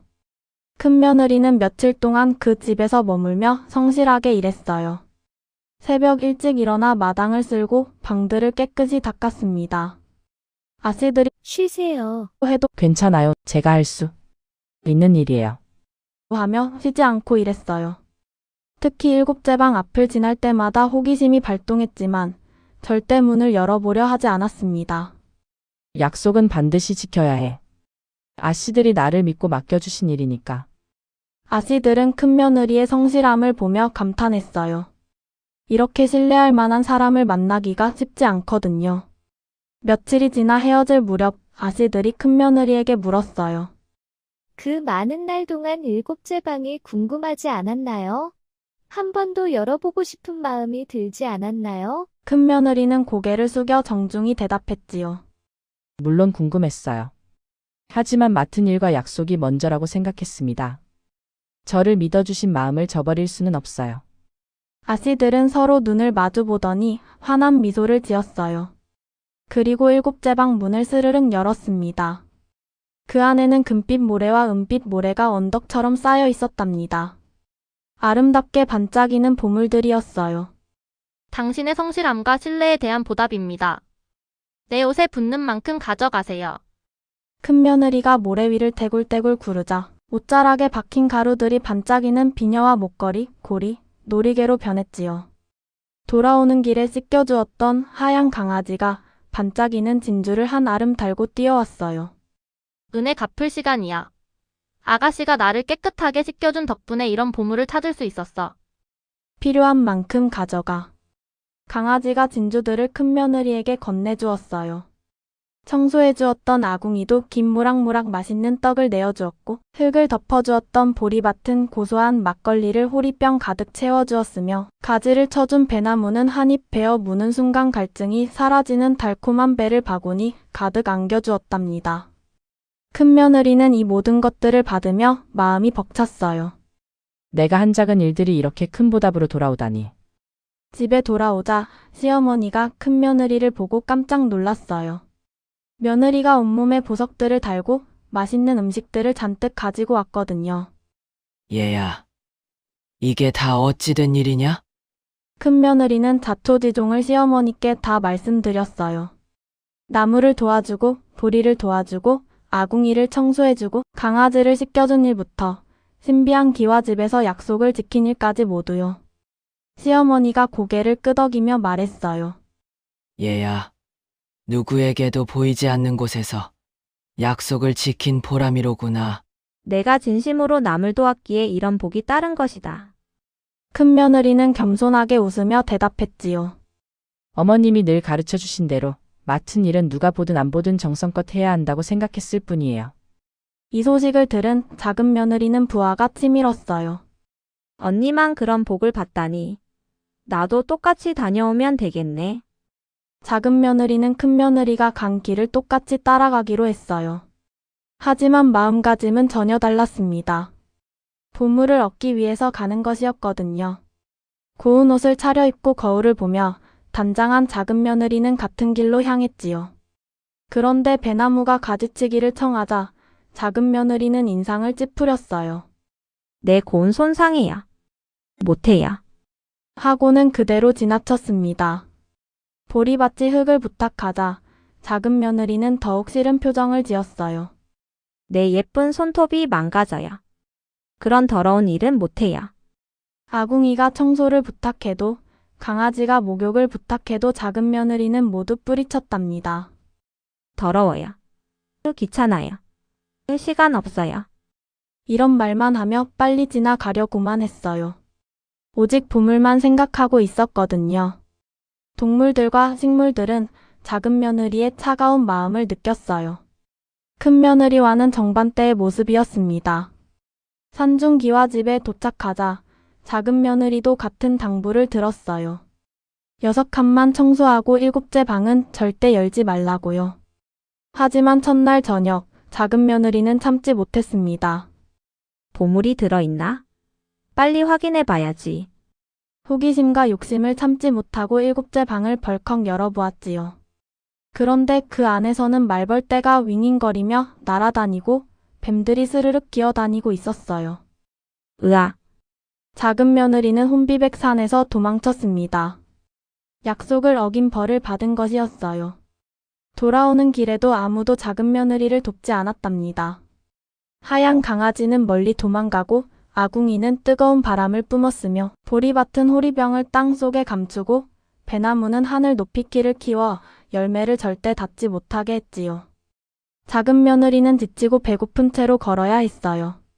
그제서야 큰 며느리가 얼마나 힘든 일들을 기꺼이 해주었는지 깨달았습니다. 아, 언니는 정말 고생을 많이 했구나. 나는 왜 그 마음을 몰랐을까?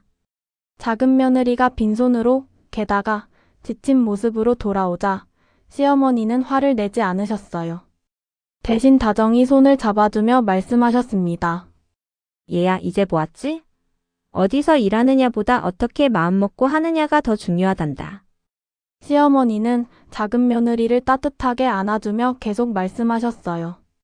남이 보지 않는 곳에서도 성실하게 약속을 지키는 마음, 자신의 이익을 생각하지 않고 남을 도우려는 마음. 그런 마음의 복이 스스로 따라오는 거란다. 작은 며느리는 눈물을 흘리며 시어머니께 안겼어요. 어머님, 제가 잘못했어요. 이제 알겠어요. 그날 이후 작은 며느리는 조금씩 달라지기 시작했어요. 아침 일찍 일어나려고 노력했고 큰 며느리에게 집안일을 배우려고 했습니다. 처음에는 서툴렀지만 포기하지 않았어요. 언니, 빨래는 어떻게 하는 거예요? 언니, 콩나물 다듬는 법 좀 가르쳐 주세요. 큰 며느리는 기꺼이 작은 며느리를 도왔어요. 같은 집에 사는 식구니까요. 시어머니도 작은 며느리의 변화를 흐뭇하게 지켜보셨습니다. 시간이 흘러 작은 며느리도 제법 집안일을 잘하게 되었어요.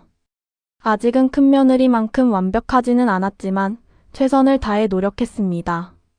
두 며느리는 서로 도우며 일했고 시어머니는 두 며느리를 똑같이 아끼며 지내셨어요. 어느 날 시어머니가 말씀하셨습니다. 참 다행이구나. 우리 식구들이 모두 서로를 이해하고 도우며 살게 되어서. 큰 며느리는 말했어요. 어머님, 작은 며느리도 이제 정말 열심히 해요. 처음엔 서툴렀지만 마음만큼은 정말 정성스러워요. 작은 며느리도 고개를 숙이며 말했어요. 언니 덕분이에요. 언니가 인내심을 갖고 가르쳐준 덕분에 여기까지 올 수 있었어요. 마을 사람들도 이 집안의 변화를 보고 감탄했어요.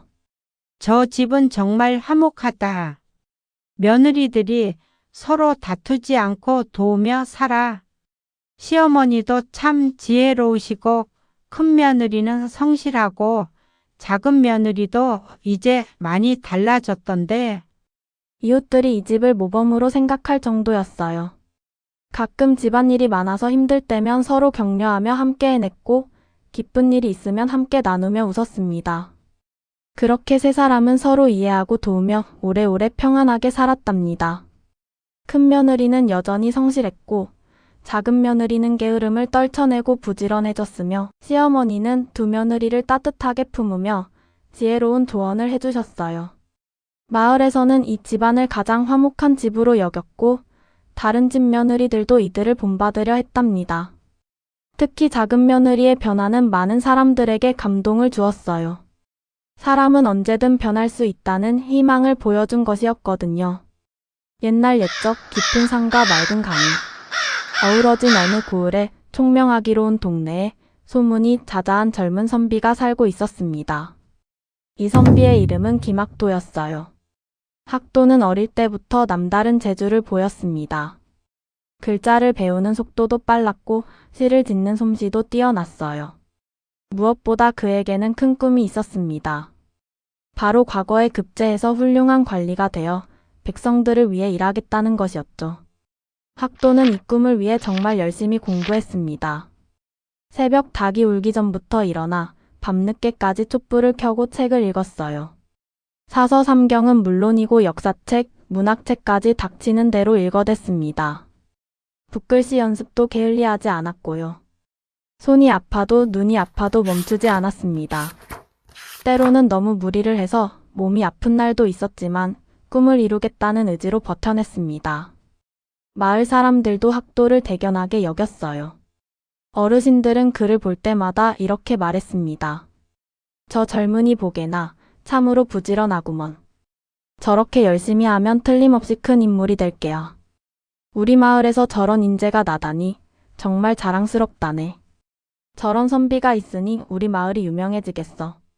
이런 칭찬을 들을 때마다 학도는 더욱 열심히 공부했습니다. 마을 사람들의 기대에 부응해야 한다는 생각도 있었고요. 드디어 과거 시험이 열리는 해가 되었습니다. 학도는 자신만만했어요. 이만큼 준비했는데 떨어질 리가 없다고 생각했거든요. 시험장에 들어가기 전날 밤에도 마지막 점검을 했습니다. 그동안 외운 글들을 다시 한번 되뇌고 예상 문제들에 대한 답안을 머릿속으로 정리했어요. 완벽했습니다. 시험장에 들어가서도 당당했습니다. 문제를 보니 모두 공부한 내용이었어요. 학도는 자신 있게 답안을 작성했습니다. 붓을 놀리는 손에도 힘이 들어갔고 글씨 하나하나에도 혼신의 힘을 기울였습니다. 하지만 결과는 참혹했습니다. 낙방이었어요. 학도는 믿을 수 없었습니다. 분명히 잘 썼다고 생각했는데 왜 떨어진 걸까요? 혹시 채점에 실수가 있었던 건 아닐까요? 혹시 다른 사람의 답안과 바뀐 건 아닐까요? 하지만 아무리 생각해봐도 결과는 바뀌지 않았습니다. 마을로 돌아온 학도를 사람들은 위로했습니다. 괜찮다. 젊은 나이에 한 번 실패가 뭐 그리 대수랴. 다음에 또 기회가 있을게야. 실력은 충분하니까 다음엔 꼭 될 거야. 하지만 학도의 마음은 무너져 내렸습니다. 그래도 다시 마음을 다잡았어요. 이번엔 더 열심히 해야겠다고 다짐했습니다. 분명히 어딘가 부족한 부분이 있었을 거라고 생각하며 더욱 꼼꼼히 공부하기 시작했어요. 3년 후 다시 과거 시험이 열렸습니다. 이번에는 정말 완벽하게 준비했다고 생각했어요. 전에 부족했던 부분들을 모두 보완했고 더 많은 책을 읽었습니다. 새로운 공부 방법도 찾아서 적용해봤고요. 시험장에서도 전보다 침착하게 임했어요. 이번엔 분명히 될 거라고 확신했습니다. 하지만 결과는 또 낙방이었습니다. 이번에는 정말 충격이었어요. 왜 자꾸 떨어지는 건지 이해할 수가 없었습니다. 주변 사람들의 시선도 조금씩 달라지기 시작했습니다. 아무래도 운이 따라주지 않는 모양이야. 노력만으론 안 되는 게 있나 보네. 재주는 있어 보이는데 시험운이 없나 봐. 혹시 공부 방법이 잘못된 건 아닐까? 이런 말들이 학도의 귀에 들려왔습니다. 또 3년이 지났습니다. 학도는 이제 30이 가까워졌어요. 같이 공부하던 친구들은 벌써 급제해서 벼슬을 하고 있었습니다. 어떤 친구는 현령이 되었고 어떤 친구는 중앙관청에서 일하고 있었어요. 학도만 혼자 계속 공부만 하고 있었죠. 세 번째 시험을 준비하면서도 마음 한구석에는 불안함이 자리 잡고 있었습니다. 그리고 세 번째 시험 결과 역시 낙방이었습니다. 이번에는 정말 절망에 빠졌어요. 사람들의 시선은 더욱 차가워졌습니다. 아무리 그래도 3번이나 떨어지다니. 이제 그만 포기하는 게 낫지 않을까? 다른 일을 찾아보라고 하시지. 나이도 이제 어린 게 아닌데 언제까지 이럴 거냐. 집안 사정도 어려워 보이는데 벼슬 욕심 부리지 말고 생계나 꾸려야지. 학도는 점점 자신을 원망하게 되었습니다. 왜 나만 되는 일이 없단 말인가? 나보다 못한 친구들도 다 급제했는데 왜 나만 이럴까? 아무리 노력해도 소용없구나. 세상은 정말 불공평해. 내가 뭘 잘못했기에 이런 고생을 해야 하나? 타고난 운명이 이런 모양이구나. 학도의 어깨는 무겁게 내려앉았고 마음은 점점 어두워져 갔습니다. 공부에도 집중이 안 되었어요. 책을 펼쳐놓고 앉아있어도 글자가 눈에 들어오지 않았습니다. 그냥 멍하니 앉아있는 시간이 많아졌어요. 어느 날 답답한 마음을 달래려고 밖으로 나섰습니다. 마침 하늘에는 먹구름이 잔뜩 끼어 있었어요. 곧 비가 올 것 같았습니다. 하지만 학도는 상관없었어요. 비라도 맞으며 걸으면 답답한 마음이 조금은 나아질까 해서였죠. 차라리 비에 흠뻑 젖어서 몸이라도 차가워지면 이 답답함이 사라질까 싶었습니다. 발걸음이 자연스럽게 마을 앞을 흐르는 강가로 향했습니다. 이곳은 학도가 어릴 때부터 자주 찾던 곳이었어요. 마음이 복잡할 때면 늘 이곳에 와서 강물을 바라보며 생각을 정리하곤 했거든요.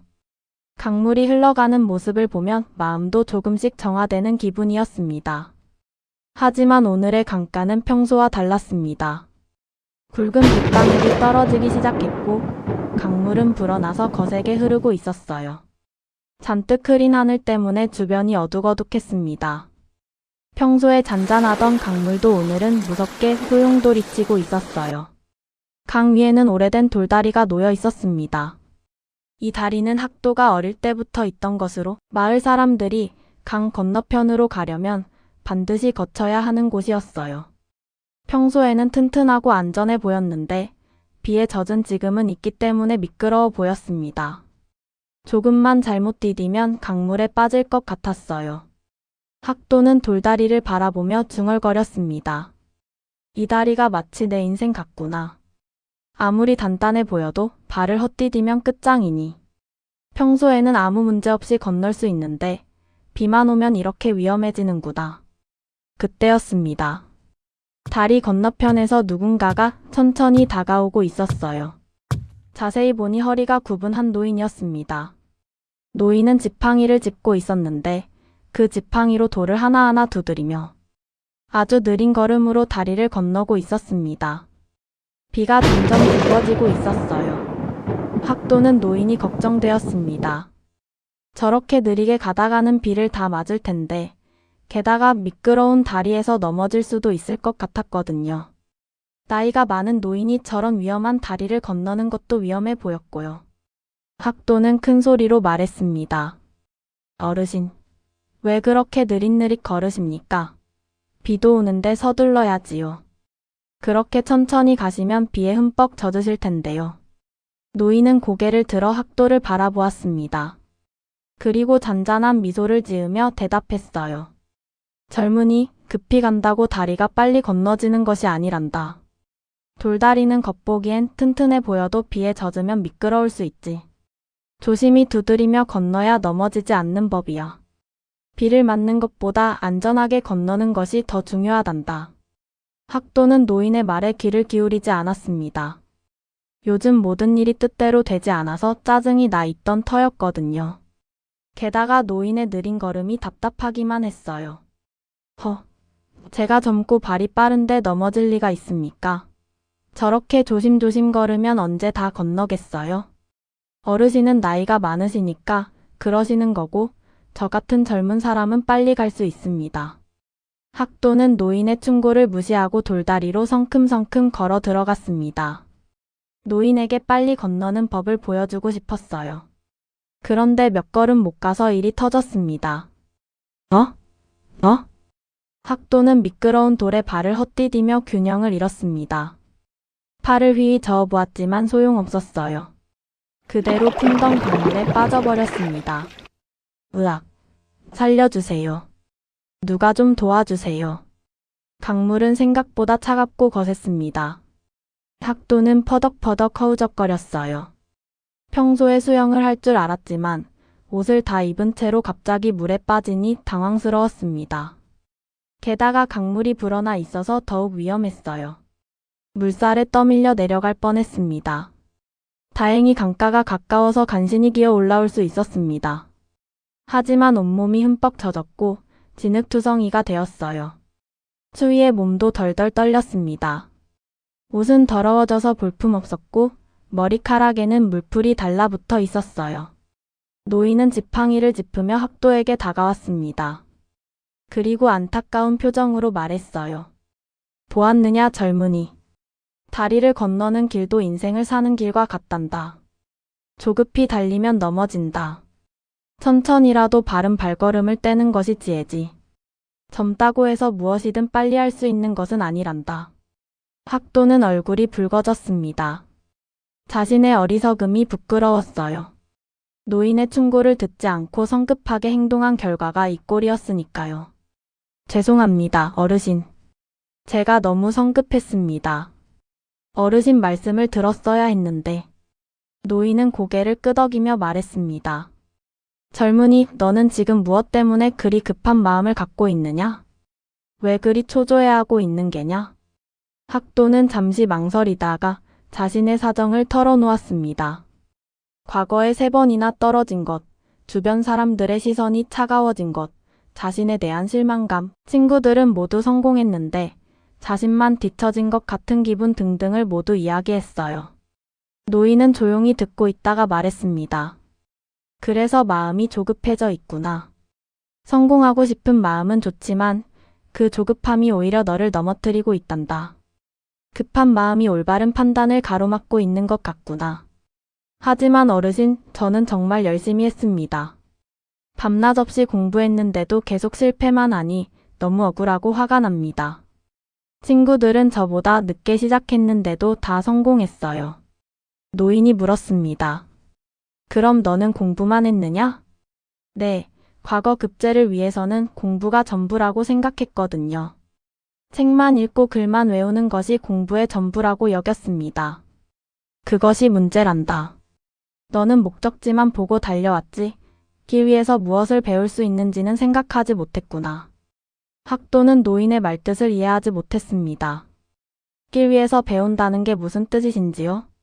노인은 미소를 지으며 설명했습니다. 나는 젊었을 때 장사를 했단다. 처음에는 돈을 많이 벌겠다는 생각만 했지. 그래서 이익만 챙기려 하고 손님들은 돈으로만 봤어. 그러다 보니 사업이 자꾸 어려워졌단다. 손님들이 하나둘씩 떠나갔고 믿었던 거래처들도 등을 돌렸지. 그래서 어떻게 하셨나요? 어느 날 깨달았지. 장사는 돈을 버는 것이 목적이지만 그 과정에서 사람을 만나고 신뢰를 쌓고 도움을 주고받는 것이 더 중요하다는 것을 말이야. 그때부터 마음을 바꿨단다. 마음을 바꾸셨다고요? 그렇다. 이익보다는 손님을 먼저 생각하고 정직하게 장사하며 어려운 이웃들도 도왔지. 그러자 오히려 사업이 잘 되기 시작했단다. 사람들이 나를 믿고 찾아오게 되었거든. 진정한 성공은 목적만 이루는 것이 아니라 그 과정에서 사람이 되는 것이었단다. 학도는 노인의 이야기를 들으며 생각에 잠겼습니다. 노인이 계속 말했습니다. 너도 마찬가지란다. 과거 급제만 생각하며 달려왔지만 정작 그 길에서 무엇을 배우고 있는지는 돌아보지 못했구나. 학문이란 단순히 시험을 위한 것이 아니라 사람을 기르고 세상을 이롭게 하는 것 아니겠느냐? 책 속의 지식도 중요하지만 사람들과 어울리며 익히는 지혜도 필요한 법이다. 그런 것 같습니다. 그럼 이제부터라도 마음을 바꿔보거라. 급제에만 매달리지 말고 진정한 학문의 즐거움을 찾아보는 것이다. 그리고 네가 배운 것을 다른 사람들과도 나누어 보거라. 남을 도우며 사는 것도 공부의 일부란다. 학도는 깊이 고개를 숙였습니다. 고맙습니다, 어르신.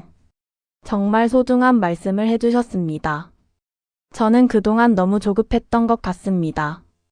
작은 실패에도 금세 마음이 무너지고 오직 성공만을 바라보며 달려왔네요. 이제 좀 다른 방식으로 살아보고 싶습니다.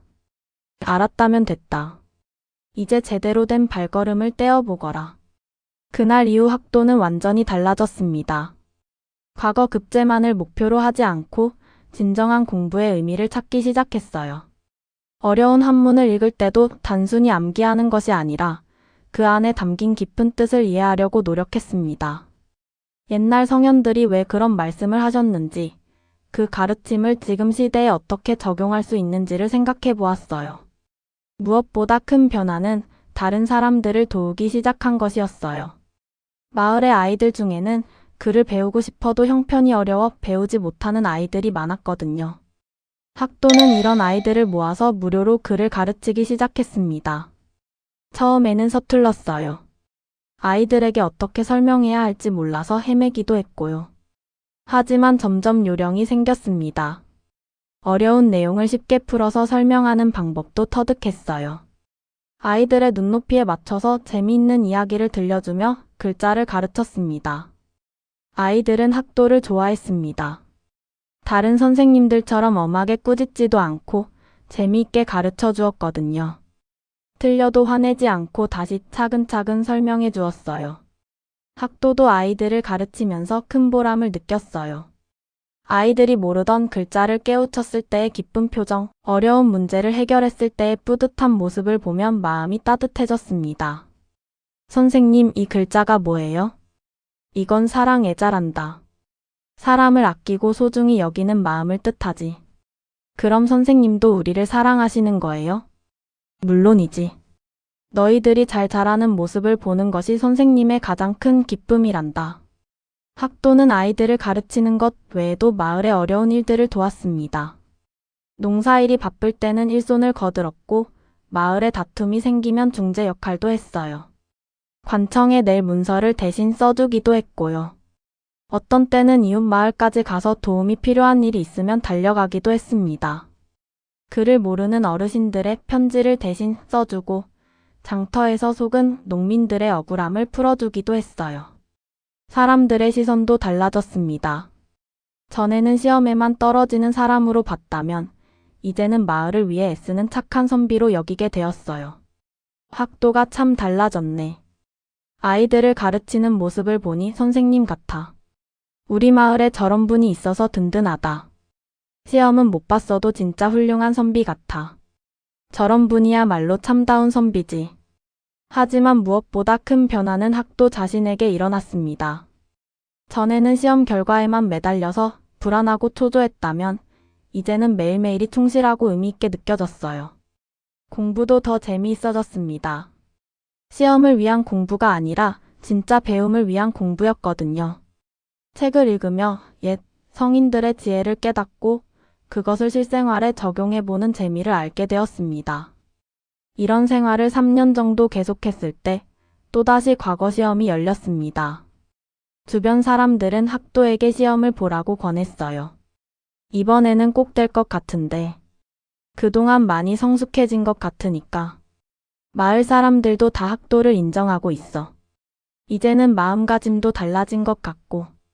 하지만 학도는 망설였습니다. 또 떨어지면 어쩌나 하는 두려움도 있었지만 무엇보다 지금의 생활이 만족스러웠거든요. 아이들을 가르치고 마을 사람들을 돕는 일이 보람 있었어요. 과거에 급제하지 못해도 이렇게 의미 있게 살 수 있구나. 굳이 벼슬을 하지 않아도 사람들에게 도움이 될 수 있어. 그때 그 노인이 다시 찾아왔습니다. 몇 년이 지났는데도 여전히 건강해 보였어요. 젊은이 어찌 시험을 보지 않느냐? 어르신, 저는 이제 급제에 대한 욕심을 버렸습니다. 지금처럼 사는 것도 충분히 행복하거든요. 마을 아이들을 가르치고 사람들을 돕는 일이 제게는 더 소중해요. 노인은 고개를 끄덕이며 말했습니다. 그 마음가짐이 바로 진정한 준비가 된 것이란다. 이제 가서 시험을 보거라. 결과에 연연하지 말고 그저 네가 배운 것을 보여주면 된다. 정말 그래도 될까요? 또 떨어지면 어떻게 하죠?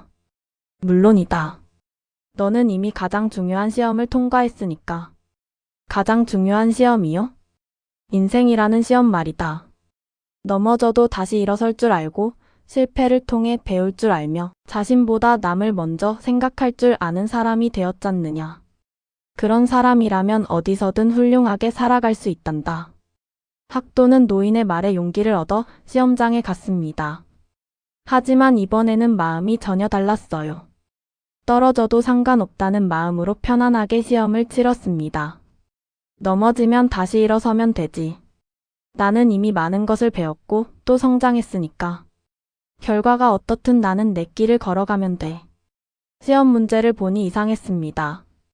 전에는 그저 정답을 찾으려고만 했는데 이번에는 문제 속에 담긴 깊은 뜻이 보였어요. 단순히 외운 지식을 써내려가는 것이 아니라 자신의 경험과 깨달음을 담아서 답안을 작성했습니다. 특히 백성을 다스리는 관리의 자세에 관한 문제가 나왔는데 학도는 마을 사람들을 도우며 느낀 점들을 솔직하게 적었어요. 책에서만 배운 이론이 아니라 실제 경험에서 우러나온 진심 어린 답안이었습니다.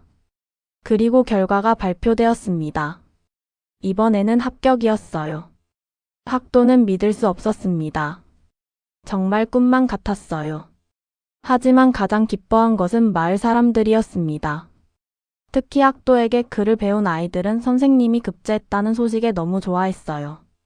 선생님이 과거에 급제하셨대. 우리 선생님이 이제 진짜 벼슬아치가 되시는구나. 선생님이 훌륭한 관리가 되셔서 백성들을 잘 돌봐주실 거야. 우리가 가르쳐 드린 게 있나? 선생님 덕분에 우리가 글을 배운 건데. 마을 어른들도 축하해 주었습니다. 그래, 이렇게 되는 거지. 진짜 실력자는 언젠가는 알아주는 법이야. 우리 마을에서 훌륭한 관리가 나왔구나. 학도는 벼슬에 나가게 되었지만 그 후에도 늘 그 노인의 가르침을 잊지 않았습니다. 조급해하지 않고 차근차근 일을 처리했고 자신의 이익보다는 백성들을 먼저 생각했어요. 어려운 송사가 있을 때도 성급하게 판결하지 않고 꼼꼼히 살펴보았습니다. 돈이 없는 백성들도 차별하지 않고 공정하게 대했어요. 때로는 자신의 봉급을 털어서 가난한 사람들을 도와주기도 했습니다. 다른 관리들은 학도를 신기하게 여겼습니다. 저 친구는 왜 저렇게 백성들 일에 신경을 많이 쓸까? 벼슬은 출세를 위한 발판인데 너무 진심이야. 하지만 백성들은 학도를 진심으로 사랑했습니다. 정말로 자신들을 위해 애쓰는 관리를 만난 것이 얼마만인지 모를 일이었거든요. 우리 고을에 저런 어진 관리가 오다니. 하늘이 우리를 돌봐주시는구나. 몇 년 후 학도는 더 높은 벼슬로 승진했습니다. 하지만 여전히 초심을 잃지 않았어요. 어디서든 백성을 위하는 마음을 잊지 않았습니다. 어느 날 학도가 고향을 찾을 기회가 있었습니다. 그때 그 노인을 다시 만날 수 있었어요. 어르신, 그때 가르침 덕분에 제가 이렇게 될 수 있었습니다. 고맙다는 말씀을 꼭 드리고 싶었어요. 노인은 환하게 웃으며 말했습니다. 내가 잘 되어서 기쁘구나. 하지만 더 기쁜 것은 내가 진정한 사람이 되었다는 것이다. 이제 너는 어떤 어려움이 와도 잘 이겨낼 수 있을 것이다. 왜냐하면 돌다리를 두드리며 건너는 지혜를 배웠으니까. 그래서 훗날 학도는 훌륭한 관리로 이름을 날렸다고 합니다. 그리고 죽을 때까지 그 노인의 가르침을 잊지 않고 살았다고 해요. 여러분, 이 이야기는 우리에게 정말 소중한 교훈을 전해줍니다. 인생이 잘 풀리지 않을 때일수록 조급해하지 말고 돌다리를 두드리며 건너듯 차분히 걸어가야 한다는 것이에요. 오늘 이야기는 여기까지입니다. 달토끼의 옛날 이야기를 들어주셔서 고맙습니다. 다음에도 더 좋은 이야기로 찾아뵙겠습니다. 모두 건강하시고 행복하세요.